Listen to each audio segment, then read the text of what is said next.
Brigade, à l'origine, c'était une spreadsheet, un téléphone et des SMS. Comment est-ce que vous faites de la discovery, sachant que les restaurateurs n'ont pas toujours beaucoup de temps? Un product designer qui travaille seul dans son coin, c'est clairement la recette pour un désastre. Est-ce que vous prévoyez d'ouvrir à d'autres secteurs? Où les product designers sont l'égal des product managers. Bonjour et bienvenue dans ce nouvel épisode du calendrier de l'Avent du produit. Pour cette seconde édition, j'ai eu le plaisir d'échanger avec 24 nouveaux passionnés que vous découvrirez jour après jour. Et aujourd'hui, je suis avec Julien, qui est Head of Product Design chez Brigade. Salut Julien, comment ça va? Salut, ça va bien et toi? Super, merci. Est-ce que tu peux te présenter? Alors, je suis Julien, je suis aujourd'hui Head of Product Design chez Brigade. Ça fait bientôt 1 an que je suis arrivé là-bas. Et aujourd'hui, je suis à la tête d'une belle équipe de 6 product designers et UX writers. Et du coup, comment est-ce que tu as découvert le produit? Ça s'est passé il y a bien longtemps dans une galaxie fort lointaine. J'ai commencé en agence. J'étais pas forcément designer de formation, mais j'ai toujours aimé à la fois dessiner, que ce soit pour exprimer des idées, faire des schémas, des user flows. Gamin, j'étais passionné de Lego, peut-être que ça a joué. Mais j'aimais bien construire des trucs, les refaire, les améliorer. Ouais, je pense que j'avais un petit terrain propice pour faire du produit. Du coup, comme je disais, j'ai commencé un peu en agence. J'étais chef de projet au début. 2008, c'était un peu un autre monde. On parlait pas de produit, en tout cas pas en France. Et on entendait un tout petit peu parler de user experience. On appelait ça UX. J'étais chef de projet, je m'éclatais pas trop. En tout cas, je m'éclatais quand je devais aider la directrice artistique pour décliner des maquettes ou quand je devais faire des wireframes. Et à un moment, l'occasion s'est présentée de passer de la gestion de projet à l'architecture de l'info, la conception. Et du coup, j'ai fait le saut. Et de fil en aiguille, j'ai continué en agence pendant 2 ans. Puis après, je me suis un peu lassé. Et je suis allé rejoindre Viadeo, l'équipe d'Amélie Boucher, en tant qu'interaction designer. Et c'est là que j'ai commencé à vraiment m'éclater dans le produit. Pour moi, c'était une évidence. Identifier un besoin, construire, itérer. C'était ce que j'aimais faire. Et du coup, tu as appris le product design sur le tas? Sur le tas, ouais, un petit peu. À l'époque, il n'y avait vraiment pas beaucoup de matière, il n'y avait pas de formation. C'est juste par l'étape de wireframe. Du coup, j'ai appris ce qu'étaient les personas, comment on faisait des user flows, les premiers user tests. À l'époque, on devait se battre un petit peu pour les vendre chez les clients.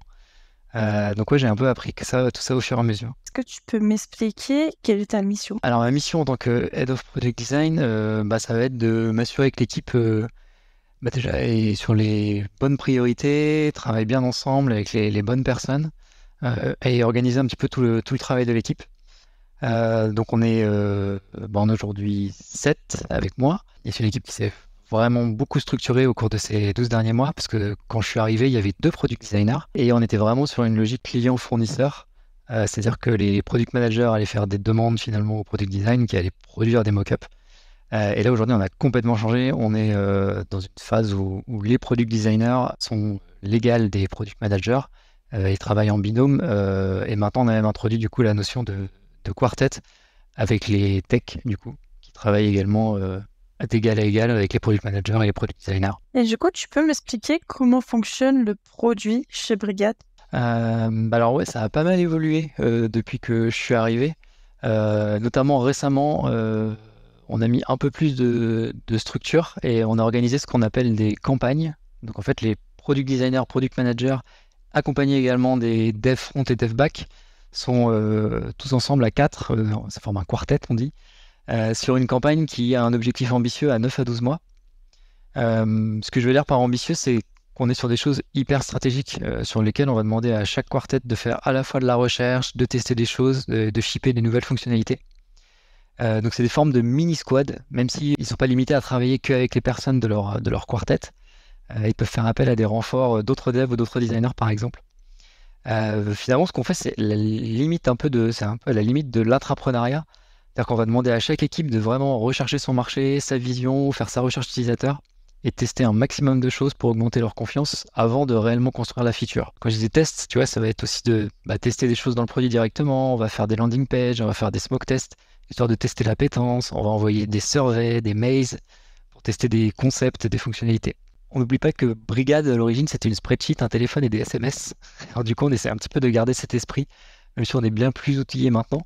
Mais voilà, de garder cet esprit de tester des trucs, que ce soit avec des outils pas forcément en no-code, mais en tout cas en low-code, et d'essayer voilà, d'en apprendre le plus possible avant de réellement shipper la feature et d'avancer vers sa vision. Les restaurateurs, ils ont été énormément impactés par le Covid.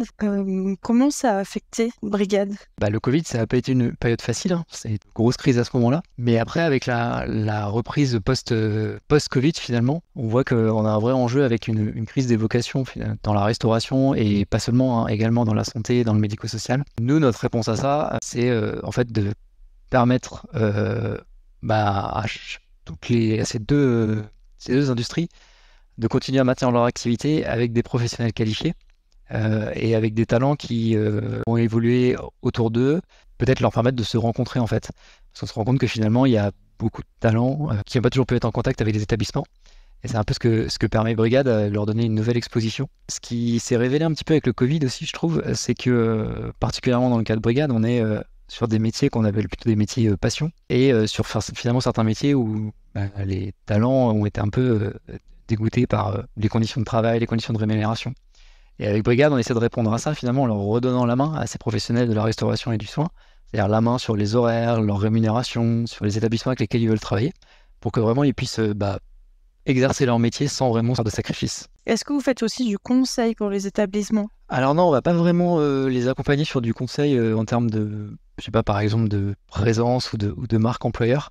On va vraiment se placer en tant que ou de recrutement, ouais. Non, on va vraiment se placer en tant que plateforme de mise en relation. Donc on est vraiment l'intermédiaire, en fait, l'outil qu'ils vont utiliser pour contacter des talents, leur proposer des missions. Et c'est les talents de leur côté qui vont accepter.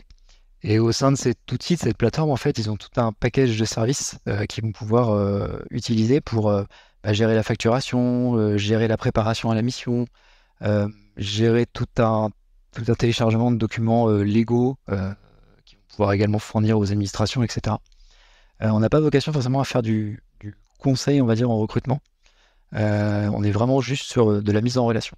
Comment est-ce que vous faites de la discovery?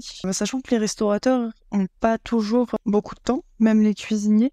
Alors ouais, c'est un point très juste que tu viens de soulever. C'est vrai qu'ils n'ont pas beaucoup de temps et c'est un sujet sur lequel la discovery on itère en permanence pour trouver un peu la bonne formule. On met en place plein de techniques. Alors côté talent, on a une communauté hyper réactive, hyper présente. Donc on arrive facilement à les contacter et on va dire en 2-3 jours organiser des interviews, des tests utilisateurs. Côté établissement, c'est un peu plus compliqué parce que c'est des gens qui ont encore moins le temps parce qu'ils ont également un établissement à gérer. Du coup, on tente différentes approches. On a fait des panels d'ambassadeurs, on est allé directement les voir dans les établissements. C'est-à-dire qu'on sortait de brigade, on allait dans la rue, puis on allait au bistrot du coin pour lui montrer un prototype d'un user test pour voir si ça fonctionnait bien. Ça a pas mal marché. Et là, en ce moment, ce qu'on teste, c'est un nouveau système qu'on appelle un peu de la recherche en continu. C'est-à-dire que quand les établissements remplissent un NPS ou un questionnaire de satisfaction, directement, si la réponse est ni trop négative ni trop positive, on va leur proposer du coup de prendre rendez-vous avec un membre de l'équipe produit. Et nous, on a mis en place un calendrier dans Calendly où en fait, automatiquement, il va regarder tous les agendas de toute l'équipe produit et il va répartir du coup les entretiens potentiels sur chacun des membres de l'équipe produit et design. Du coup, ça nous permet d'avoir des contacts assez réguliers, chacun avec des établissements. Mais on n'est pas encore au niveau qu'on aimerait. On aimerait idéalement avoir au moins un contact une fois par semaine, et c'est plutôt une fois toutes les 2-3 semaines. Vous avez ouvert aussi au personnel médical. Est-ce que tu peux m'en dire plus? Ouais, on a ouvert en effet juste après le Covid, enfin, c'était un peu pendant, en 2020-2021. On a ouvert du coup au milieu de la santé.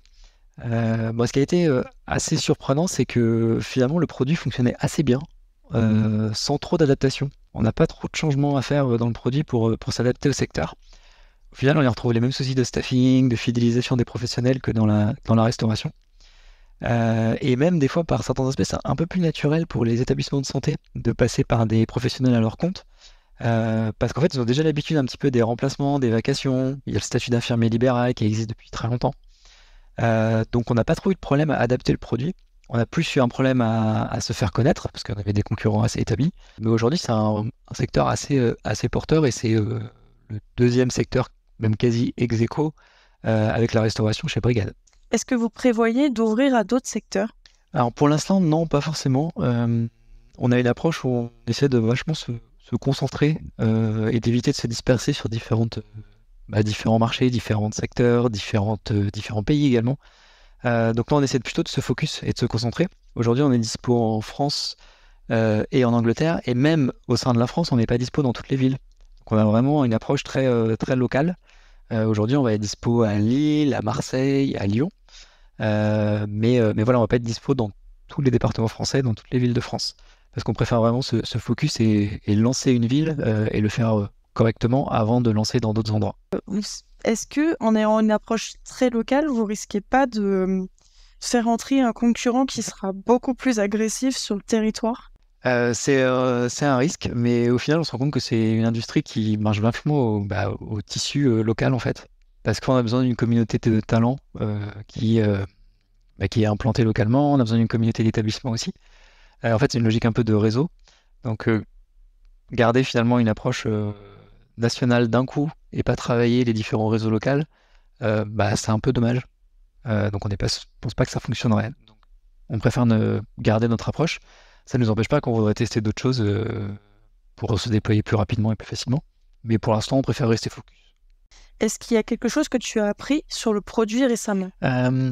Sur le produit récemment, pas forcément, mais récemment j'ai essayé d'apprendre à faire des plugins Figma. Ouais, je trouvais ça important de comprendre comment ça fonctionnait, de garder ce contact un petit peu avec le code, avec la tech. Alors les plugins Figma, c'est pas très compliqué, ça reste quand même que plutôt des interfaces du front-end, donc c'est l'interface utilisateur, qui est le meilleur milieu que je connais du coup. Mais voilà, j'ai essayé de voir comment on pouvait, à partir d'un plugin Figma, faciliter en fait la vie de l'équipe. Donc voilà, c'est un peu le truc que j'ai découvert récemment. Et du coup, comme c'est pas très compliqué, en fait, j'ai plein d'idées de plugins. Donc je me dis qu'il y a un bon filon pour améliorer la vie de l'équipe via ce système-là. Figma, c'est devenu la base aujourd'hui. C'est tellement incroyable comme outil. Mais ouais, ça concentre tellement d'usages et ils sont tellement réussis à s'implanter dans toutes les parties finalement de l'entreprise. Nous, on va avoir aussi des sales, les BizOps qui vont travailler également sur Figma pour faire un peu du FigJam, pour faire des workflows, etc. Et ça a pris une ampleur, c'est devenu un incontournable de n'importe quelle entreprise tech en 2023. Hein.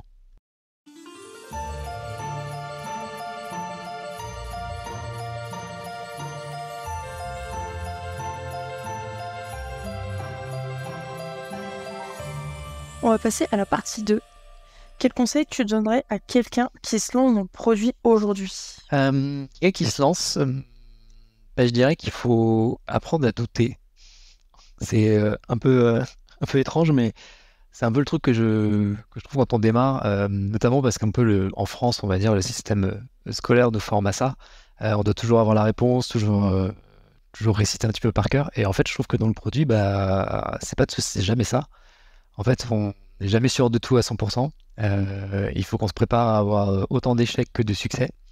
Et je trouve que ça, c'est le conseil que je dirais. Se préparer à douter, ne pas hésiter à dire quand on n'a pas 100% de confiance. C'est pas mauvais, justement. Hésiter à quand même avancer malgré le fait qu'on ait des doutes. Ouais, ça est toute proportion gardée. Parfois, c'est une gymnastique mentale un peu fatigante parce qu'il faut accepter de se tromper, accepter de se douter, accepter qu'on n'a pas toujours la bonne réponse. Donc voilà, si j'ai un conseil à donner, c'est de se préparer à ça et de pas se dire qu'il faut toujours être prêt à 100%, toujours avoir le truc parfait, toujours avoir le truc qui répond à tout. Non, le mieux c'est d'avancer étape par étape. Et du coup, comment vous mesurez votre impact? Comment on mesure l'impact? De différentes manières. Et le classique, hein, on va mesurer l'impact à partir des KPI. Du coup, on demande à chaque équipe, finalement, à chaque fois qu'ils vont tester quelque chose, tester une hypothèse ou construire une fonctionnalité, d'avoir une métrique sur laquelle ils vont regarder et à laquelle ils vont se référer pour dire si c'est un succès ou pas, ou si ça valide ou invalide l'hypothèse qu'ils avaient formulée. Donc c'est comme ça qu'on va mesurer l'impact, on va dire, plus business. Et après, il y a une deuxième chose qu'on va mesurer, parce que Brigade, c'est une entreprise à mission. Donc on a aussi des objectifs de mission qui nous sont propres. Et du coup, on va aussi mesurer que ce qu'on fait contribue à ces objectifs de mission. On a des objectifs de mission sur un peu l'égalité des chances, sur l'amélioration de la rémunération des professionnels dans la restauration et dans la santé.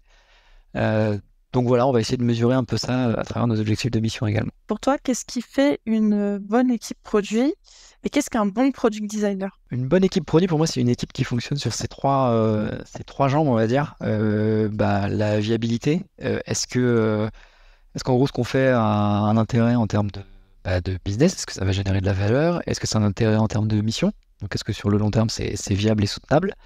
Est-ce que c'est désirable au final? Donc, est-ce que finalement, la fonctionnalité répondrait aux besoins des utilisateurs? Répond à des choses qu'ils ont exprimées? Est-ce qu'elle est facile à utiliser? Est-ce qu'elle est simple, compréhensible? Et une troisième jambe, c'est un peu la faisabilité finalement. C'est est-ce que ce qu'on est capable de faire, enfin, est-ce que ce qu'on propose, en fait, on est capable de le faire et de le délivrer, ou est-ce que c'est beaucoup trop complexe, c'est beaucoup trop loin de ce qu'on connaît aujourd'hui en termes de technologie et de connaissances pour arriver à le faire? Donc pour moi, c'est un peu un schéma classique, mais c'est un peu comme ça que se définit une bonne équipe produit, c'est qu'elle est capable de fonctionner sur ces trois jambes, sur ces trois fondements, et de répondre à ces trois questions. Est-ce que c'est viable, est-ce que c'est désirable, et est-ce que c'est faisable? Et à l'intérieur de l'équipe, un bon product designer, pour moi, c'est quelqu'un qui sait balancer l'intérêt entre l'utilisateur, donc le besoin qu'il a, et aussi l'intérêt de l'entreprise, c'est-à-dire où est-ce qu'on veut aller et comment on génère de l'activité. Donc il y a évidemment des compétences indispensables pour un product designer sur ce qui va être ergonomie, sur de l'empathie avec les utilisateurs, le côté un peu créatif, l'esthétisme également. Il faut quand même qu'on produise des choses qui sont esthétiquement agréables à utiliser. Mais ouais, ce qui va un peu faire la différence, c'est cette attention à aussi balancer ça avec les objectifs de l'entreprise. Et également la capacité à prendre des initiatives, à pas hésiter à tester des choses. Moi, j'avais rencontré parfois des designers qui resteraient sur le théorique du fichier Figma. Moi, ce que j'apprécie, c'est que au sein des product designers chez Brigade, on a des gens qui vont pas hésiter à essayer de tester des trucs, à essayer de lancer des questionnaires, essayer de lancer des landing pages pour juste en apprendre plus. C'est ça que je trouve cool chez un product designer, c'est justement de ne pas hésiter à faire ce genre de choses, à tester, à itérer et à valider ses hypothèses. Et le dernier point sur lequel je trouve que c'est particulièrement important pour un product designer, c'est la capacité à collaborer et à chercher un peu le feedback, à bien le comprendre et à bien l'accepter. Un product designer qui travaille seul dans son coin, c'est clairement la recette pour un désastre, entre guillemets. Donc c'est quelqu'un qui doit être très collaboratif, aimer le partage, aimer le feedback. Le rôle du product designer, il est vraiment finalement au cœur d'une équipe produit parce que c'est lui qui fait un peu le pont entre à la fois le product manager qui a plutôt les aspects marché, les aspects business, les techs qui ont plutôt le comment on va le faire et comment on va le construire. Et le product designer, il est au milieu à essayer de faire la synthèse et à essayer de trouver la chose qui est facilement shippable, mais qui répond également aux objectifs business tout en s'assurant que ça réponde à un besoin et que ce soit facile d'utilisation. Donc c'est un peu un rôle charnière, et j'ai plus l'expression, mais Charnière. une charnière, tout à fait, une chenille ouvrière entre les deux parties.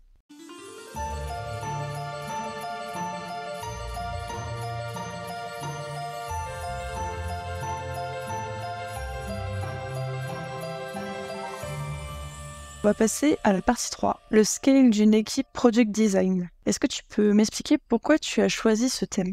Alors j'ai choisi ce thème parce que c'est un peu ma vie depuis un an. C'est mon focus principal depuis mon arrivée chez Brigade et c'est un truc qui me tient à cœur de réussir. Et parce que je trouve que c'est pas un sujet sur lequel on a beaucoup de retours d'expérience sur ce qui a pu marcher et ce qui marche moins. Donc voilà, je trouvais intéressant de partager mon point de vue et mon expérience sur le sujet. Et du coup, comment tu as réussi à coordonner et à faire en sorte que vous ayez toujours cette ambiance de start-up chez Brigade, malgré le fait que vous ayez scalé très rapidement? On a essayé de garder un maximum de contacts proches avec l'ensemble des équipes, soit les équipes tech avec lesquelles on était historiquement très proches, mais on a maintenu ce lien et on l'a même renforcé encore plus maintenant qu'on a un système plutôt en campagne/squad. On a essayé de garder le lien au maximum avec tout ce qui était partie sales, tout ce qui était partie customer support. Alors on a eu un peu de chance entre guillemets parce que la partie customer support était également rattachée au CPO et également co-founder de Brigade. Donc on a eu des ponts naturels qui se sont créés avec eux. Mais voilà, ça a été en permanence garder le lien, garder le contact. Évidemment qu'avec le scale, il y a des frictions qui arrivent, c'est normal. Mais en ayant ce contact permanent, on arrive à les identifier et à lever les problèmes assez rapidement. Quel conseil tu donnerais à un junior product designer qui cherche un premier poste aujourd'hui? Conseil que je pourrais donner à un plus jeune, C'est déjà au début de pas se concentrer sur le portfolio. Je sais qu'au début, on a envie de faire des choses qui sont belles et c'est normal. Et de bien les présenter parfaites. Mais au final, ce qui intéresse, c'est vachement la méthodo et la réflexion derrière et quels étaient les objectifs qu'ils vont atteindre. En tout cas, moi, c'est ce que je vais regarder. Donc ouais, de pas uniquement se concentrer sur lui avec un beau portfolio, mais d'expliquer toute la démarche, tout l'impact qu'on a souhaité avoir, à la fois sur les utilisateurs et à la fois sur le business. Et finalement poser un petit peu ce que j'appelle une approche scientifique du design, c'est de poser ses hypothèses, poser les objectifs qu'on voulait atteindre et ne pas hésiter à dire quand des trucs n'ont pas marché. Parce que finalement, c'est quand les hypothèses ne marchent pas et comment on a corrigé ça et comment on a pris une autre trajectoire, c'est ça qui est hyper intéressant et qui montre un peu un mindset intéressant chez un plus jeune. Écoute, merci Julien, c'était hyper cool. Est-ce que tu souhaiterais nous donner un petit mot de la fin ? Merci à toi, c'était hyper intéressant. C'était une première pour moi de faire un podcast. Je trouvais l'exercice hyper cool, l'échange hyper sympa, donc au plaisir et merci à tous de nous avoir écoutés. Et voilà, le calendrier de l'Avent est à présent terminé. Merci d'avoir écouté. Bonne fête de fin d'année.